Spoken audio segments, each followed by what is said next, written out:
International tribunal for the law of the sea. So దీనికి ఈ ట్రిబ్యునల్కి న్యాయమూర్తిగా ఎవరు ఎన్నికయ్యారని చెప్పేసి క్వశ్చన్. సో ఎన్నికైంది ఒక భారతీయ మహిళ. సో మన భారతదేశం నుంచి ఈ ట్రిబ్యునల్కి ఎంపికైన మొట్టమొదటి మహిళగా నీర్చంద పేరుగాంచారు. సో ఈమె పదవీకాలం వచ్చేసి 9 సంవత్సరాలు అని చెప్పేసి గుర్తుంచుకోండి. సో ఈ international tribunal for the law of the sea ఇది ఏం చేసిందంటే ప్రపంచ జలవనరులు ఉంటాయి కదా, సో వాటి మధ్య వివాదాలు ఏర్పడితే ఇది పరిష్కరిస్తుందని చెప్పేసి గుర్తుంచుకోండి. సో దీనికి ప్రధాన న్యాయమూర్తిగా ఎవరు ఎన్నికయ్యారంటే నీరు చంద అని చెప్పేసి గుర్తుంచుకోండి. సో ఒక భారతీయ మహిళ international tribunal for the law of the sea, so దీనికి ఎన్నిక కావడం ఇదే తొలిసారి అని చెప్పేసి గుర్తుంచుకోండి. నెక్స్ట్ గ్లోబల్ ఇన్నోవేషన్ ఇండెక్స్లో భారత్ యొక్క ర్యాంకు ఎంత? సో భారత్ యొక్క ర్యాంక్ వచ్చేసి 60 అని చెప్పేసి గుర్తుంచుకోండి. సో మనం లాస్ట్ ఇయర్ 66 ఉంటుండే. సో మన ర్యాంకింగ్ అనేది మెరుగుపడింది గ్లోబల్ ఇన్నోవేషన్ ఇండెక్స్లో. సో ఈ జాబితాను ఎవరు రూపొందిస్తారంటే కార్నెల్ యూనివర్సిటీ ఇన్సీడ్ మరియు వరల్డ్ ఇంటలెక్చువల్ ప్రాపర్టీ ఆర్గనైజేషన్ అని చెప్పేసి గుర్తుంచుకోండి. సో ఎవరెవరు ఇస్తారంటే కార్నెల్ యూనివర్సిటీ ఇన్సీడ్ మరియు World Intellectual Property Organization. So ఈ రెండు సంస్థలు కలిసి సంయుక్తంగా ఈ గ్లోబల్ ఇన్నోవేషన్ ఇండెక్స్ని రిలీజ్ చేస్తుందని చెప్పేసి గుర్తుంచుకోండి. సో దీంట్లో అగ్రస్థానం వచ్చేసి స్విట్జర్లాండ్ ఉంది, టాప్ 1లో ఉంది, టాప్ 2లో నెదర్లాండ్ ఉంది, టాప్ 3లో అమెరికా ఉంది, టాప్ 4లో యూకే ఉంది. సో చైనా మాత్రం 22nd ఉంది, శ్రీలంక మాత్రం 90 ర్యాంకింగ్లో ఉంది, నేపాల్ 109లో ఉంది, బంగ్లాదేశ్ 114 ర్యాంకింగ్లో ఉంది, పాకిస్తాన్ 113 ర్యాంకింగ్లో ఉందని చెప్పేసి గుర్తుంచుకోండి. సో స్విట్జర్లాండ్ వరుసగా 7వసారి అగ్రస్థానంలో ఉందని చెప్పేసి గుర్తుంచుకోండి. సో స్విట్జర్లాండ్ ఇలా అగ్రస్థానం రావడం దానికి 7వసారి అని చెప్పేసి గుర్తుంచుకోండి. సో మనకు మన ర్యాంకింగ్తో పాటు మన పొరుగులో ఉన్న దేశాల ర్యాంకింగ్ కూడా మనకి ఇంపార్టెంటే, వాటిని కూడా గుర్తుంచుకోండి. సో నెక్స్ట్ ఇంకేంటంటే సో ఏ సమస్యలు చేసిందో సంస్థ పేరు గుర్తుంచుకోండి. సో లాస్ట్ ఇయర్ మనం పెరిగినామా తగ్గినామా, సో లాస్ట్ ఇయర్ ర్యాంకింగ్ ఎంత, మనకి ఈ ఇయర్ ర్యాంకింగ్ ఎంత అని చెప్పేసి అడగడానికి ఆస్కారం ఉంది. సో ఇది విషయం కూడా గుర్తుంచుకోండి. నెక్స్ట్ కుష్మన్ అండ్ వేక్ఫీల్డ్ సంస్థ ఏ నివేదికను విడుదల చేసింది? ఆసియా పసిఫిక్ దేశాల వాణిజ్య సముదాయాల పెట్టుబడుల నివేదికను రిలీజ్ చేసింది కుష్మన్ అండ్ వేక్ఫీల్డ్ సంస్థ. సో ఈ సర్వేను ఏ పేరుతో రిలీజ్ చేసిందంటే betting on Asia Pacific next core cities 2017 అనే పేరుతో రిలీజ్ చేసింది. సో ఏ పేరు అంటే betting on Asia Pacific next core cities 2017 అనే పేరుతో రిలీజ్ చేసింది. సో దీంట్లో మన హైదరాబాద్ అగ్రస్థానంలో నిలిచిందని చెప్పేసి గుర్తుంచుకోండి. సో దేంట్లో మన అగ్రస్థానంలో నిలిచామంటే ఆసియా పసిఫిక్ దేశాల్లోని వాణిజ్య సముదాయాల పెట్టుబడుల నివేదికలో మనం టాప్లో నిలిచామని చెప్పేసి గుర్తుంచుకోండి. సో రెండో స్థానంలో బ్యాంకాక్ నిలిచింది, నగరం నిలిచింది. 3వ స్థానంలో మనీలా నగరం నిలిచింది. 4వ స్థానంలో గ్వాంగ్హూ నగరం నిలిచింది.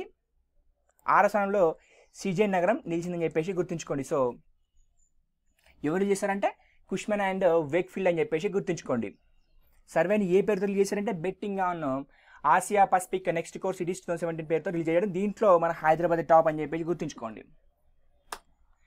నెక్స్ట్ మన ఆంధ్రప్రదేశ్లో ఏ నగరానికి మెట్రో రైలు రాబోతుంది? విశాఖపట్నం. సో విశాఖపట్నానికి మెట్రో రైలు రాబోతుంది.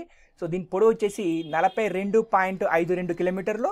సో దీన్ని పీపీపీ విధానంలో నిర్మించబోతున్నారు. సో పీపీపీ విధానం అంటే పబ్లిక్ అండ్ ప్రైవేట్ పార్ట్నర్షిప్, అంటే ఇందులో ప్రభుత్వ రంగం వాటా ఉంటుంది, ప్రైవేట్ రంగం వాటా ఉంటుంది, ఇద్దరు కలిసి నిర్మిస్తారు. సో ఈ ప్రాజెక్ట్ యొక్క వ్యయం వచ్చేసి 9,500 కోట్లు అని చెప్పేసి గుర్తుంచుకోండి.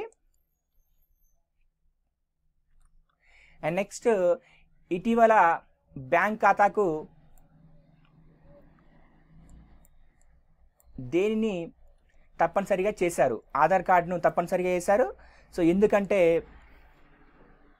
అక్రమ ఖాతాలను అరికట్టడానికి బ్యాంకు వారు ఆధార్ కార్డును బ్యాంక్ ఖాతాకు అనుసంధానం చేయాలని చెప్పేసి నిర్ణయించారు. సో దీనిలో భాగంగా ఏంటంటే డిసెంబర్ 31 వరకు, అంటే 2017 డిసెంబర్ 31 వరకు గడువునిచ్చారు బ్యాంక్ ఖాతాకు ఆధార్ను అనుసంధానం చేసుకోవాలని చెప్పేసి. సో 50,000కు మించిన ట్రాన్సాక్షన్స్కి ఆధార్ తప్పనిసరిగా చూపించాలి. ఇక్కడ ఇంకొక విషయం ఏంటంటే ఎవరైతే కొత్తగా ఖాతా తీసుకుంటున్నారో సో వారికి 50,000కు మించిన ట్రాన్సాక్షన్స్కి ఆధార్ కార్డు చూపించాల్సిన అవసరం లేదు. ఎందుకంటే వాళ్ళు ఖాతా చేసే ముందే వారు ఆధార్ కార్డు దానికి అనుసంధానం చేస్తారు కాబట్టి.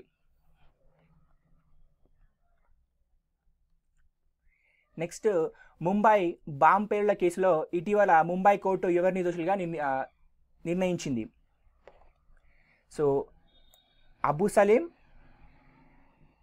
దోసా, రియాజ్ సిద్దికి, ఫిరోజ్ ఖాన్, కరీముల్లా ఖాన్, తహీర్. సో మొత్తం 6గురిని దోషులుగా తేల్చింది. సో ఎందుకు వీళ్ళు బాంబుకు దాడికి పాల్పడినారంటే సో ఏంటంటే బాబ్రీ మసీద్ కూల్చివేతకు ప్రతీకగా ముంబైలో బాంబు పేలుళ్ళు చేశారు. సో ఎప్పుడు చేశారంటే 1993 మార్చి 12న చేశారు. సో ఈ పేలుల్లో ఏ పదార్థాలు వారంటే సైక్లోట్రైమిథలిన్ మరియు ట్రైనైట్రమన్. సో ఈ పదార్థాలు వాడారు. సో రెండో ప్రపంచ యుద్ధం తర్వాత ఈ పదార్థాలు వాడడం ఇదే తొలిసారి అని చెప్పుకోవచ్చు. సో ఈ పదార్థాల పేరు కూడా మనకి ఇంపార్టెంట్, ఎందుకంటే రెండో ప్రపంచ యుద్ధం తర్వాత వాడారు మన ముంబై పేరులో అని చెప్పి చెప్పుకోవచ్చు. సో పదార్థాల పేరు వచ్చేసి సైక్లోట్రైమిథలిన్ అండ్ ట్రైనైట్రమన్ అని చెప్పేసి గుర్తుంచుకోండి. అండ్ నెక్స్ట్, వాయు, జల, రోడ్డు. సో వీటిని అనుసంధానించి మెట్రో ప్రాజెక్టు ఏ రాష్ట్రంలో ఏర్పాటు చేశారు? సో కేరళలోని కొచ్చి నగరంలో ఏర్పాటు చేశారు. సో మొత్తం రైలు మార్గం పొడవు వచ్చేసి 25.6 కిలోమీటర్లు. సో దీంట్లో ఉద్యోగులు 60 మంది ట్రాన్స్జెండర్లు, 80% మంది మహిళలు అని చెప్పేసి గుర్తుంచుకోవచ్చు. సో ఇలా ఎందుకు ఇచ్చారంటే ఇక్కడ లింగ వివక్షతకు తావు లేకుండా ఉద్యోగ అవకాశాలు కల్పించారు. సో దేశంలో త్వరగా పూర్తయిన తొలి మెట్రో ప్రాజెక్టుగా మనం చెప్పుకోవచ్చు. సో ఎందుకంటే 40 నెలల్లోనే ఈ మెట్రో ప్రాజెక్టు పూర్తయింది. సో ఇంత తక్కువ వ్యవధిలో ఏ మెట్రో ప్రాజెక్టు పూర్తి కాలేదు. ఇక్కడ ఇంకొక విషయం ఏంటంటే వాయు, జల, రోడ్లను కలిపే మెట్రో ప్రాజెక్టు కూడా ఇదే అని చెప్పి చెప్పుకోవచ్చు. ఇదే దేశంలో తొలి మెట్రో ప్రాజెక్టు వాయు, జల, రోడ్లను కలుపుతుందని చెప్పి చెప్పుకోవచ్చు.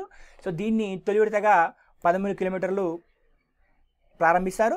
సో మొత్తం వచ్చేసి 25.6 కిలోమీటర్లు అని చెప్పుకోవచ్చు. సో దీన్ని మన ప్రధాని మోడీ గారు ప్రారంభించారు. నెక్స్ట్, తెలంగాణ మెడికల్ డివైస్ పార్క్ను ఎక్కడ ప్రారంభించినారు? సో తెలంగాణ మెడికల్ డివైస్ పార్క్ను ఎక్కడ ప్రారంభించనున్నారు? సో సుల్తాన్పూర్, మెదక్ జిల్లా. సో దీని యొక్క విశేషం ఏంటంటే ఇది దేశంలోనే తొలిసారిగా వైద్య పరికరాలు తయారు చేస్తుంది. సో మెడికల్ ఫీల్డ్కి సంబంధించి దాని యొక్క పెరిఫరల్స్ని మ్యానుఫ్యాక్చరింగ్ చేస్తుంది. సో వైద్య పరికరాలు తయారు చేస్తుందని చెప్పేసి గుర్తుంచుకోవచ్చు. సో ఇందులో భాగంగా తాత్కాలికంగా 13 కంపెనీలకు అనుమతి ఇచ్చింది. మొత్తం ఇది 250 ఎకరాల్లో ఏర్పాటు చేయబోతున్నారు అని చెప్పేసి గుర్తుంచుకోండి. సో ఎక్కడ అంటే సుల్తాన్పూర్, మెదక్ జిల్లా. ఇది దేశంలోనే తొలి మెడికల్ డివైస్ పార్క్ అని చెప్పేసి చెప్పుకోవచ్చు.